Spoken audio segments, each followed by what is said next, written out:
स्वयंपाकात स्वादाची जान, डीएम मसाले तुमच्या घराची शान. छत्रपती शासन महिला गृह उद्योग कबनूर इचलकरंजी घेऊन येत आहेत अस्सल परंपरेची मराठमोळी चव म्हणजेच डीएम मसाले. मटन मसाला, चिकन मसाला, धणे पावडर, गरम मसाला, बिर्याणी मसाला, तिखट चवदार मसाले आणि चटणी म्हणजेच डीएम मसाले. तर आजच आपल्या जेवणाची रंगत वाढवण्यासाठी केमिकल विरहित डीएम मसाले, गृहिणींच्या मनातले मसाले आणि चटणी अवश्य वापरा. डीएम मसाले महिला बचत गटाद्वारे करणारे स्वच्छ माफक दरामध्ये म्हणजेच डीएम मसाले. संपर्क दिव्याताई मगदूम, मोबाईल 91 30 80 22 55.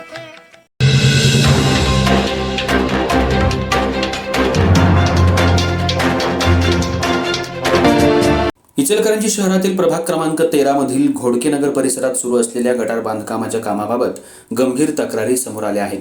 मंजूर आराखडा आणि तांत्रिक निकषांनुसार काम होत नसून निकृष्ट दर्जाचं साहित्य वापरून नियमबाह्य पद्धतीनं काम सुरू असल्याचा आरोप स्थानिक नागरिकांनी केलाय. त्यामुळे परिसरातील नागरिकांमध्ये तीव्र नाराजीचं वातावरण निर्माण झालंय.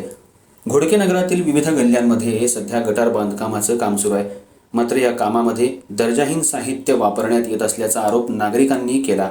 तसंच गटाराची खोली, रुंदी आणि सिमेंट कॉन्क्रीटचं प्रमाण मंजूर अंदाजपत्रकानुसार नसल्याचंही नागरिकांचं म्हणणं आहे. काही ठिकाणी बांधकाम पूर्ण होण्यापूर्वीच गटाराला तडे गेल्याचा दावा नागरिकांनी केला. या पार्श्वभूमीवर आज परिसरातील नागरिकांनी एकत्र येत कामाच्या ठिकाणी जाऊन मक्तेदार आणि महापालिका अधिकाऱ्यांना जाब विचारला. करदात्यांच्या पैशातून होणारी कामं दर्जेदार झालीच पाहिजेत. निकृष्ट काम कोणत्याही परिस्थितीत खपवून घेतलं जाणार नाही असा इशारा संतप्त नागरिकांनी दिलाय. यावेळी काही काळ तणावपूर्ण वातावरण निर्माण झालं होतं.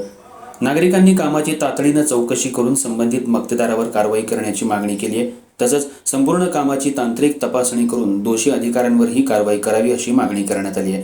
दरम्यान महापालिका अधिकाऱ्यांनी नागरिकांच्या तक्रारींची दखल घेत कामाची पाहणी करून आवश्यक ती कार्यवाही करण्यात येईल असं आश्वासन दिलंय. आम्ही घोडकेनगरमध्ये राहतो.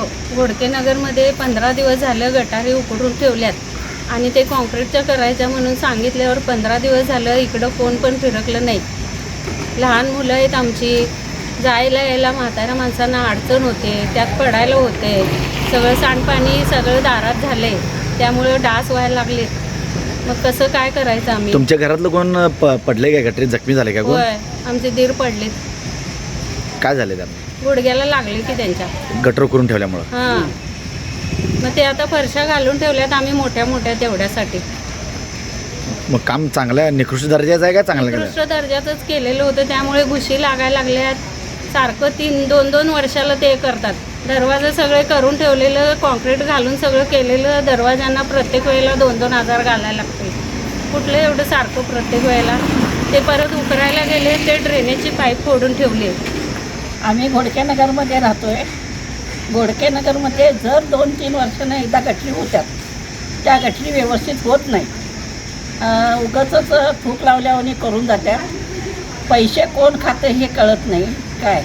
आणि वरनं मंजूर तर झालेलं असतात, खरं लोकांना फसवायचं सगळं चालू झालेलं आहे काय. आणि असं फसवत असतेवेळी घुशी उंदरं सगळी ड्रेनेजच्या पाईपमधनं घरात येतात आणि 15 दिवस झालं उकरून ठेवलेलं आहे. म्हातारी माणसं आहेत, लहान मुलं आहेत, रोडवर येता येत नाही, दुकानात जाता येत नाही. 15-3 आठवडं झालं अशी बेकार अवस्था करून ठेवली आहे. घाण पाणी सगळं आत येते, गटरीतले किडे सगळे वर येतात आणि लोकांची दुर्दैना करून ठेवली आहे आणि कुणाचाही इकडं पत्ता नाही.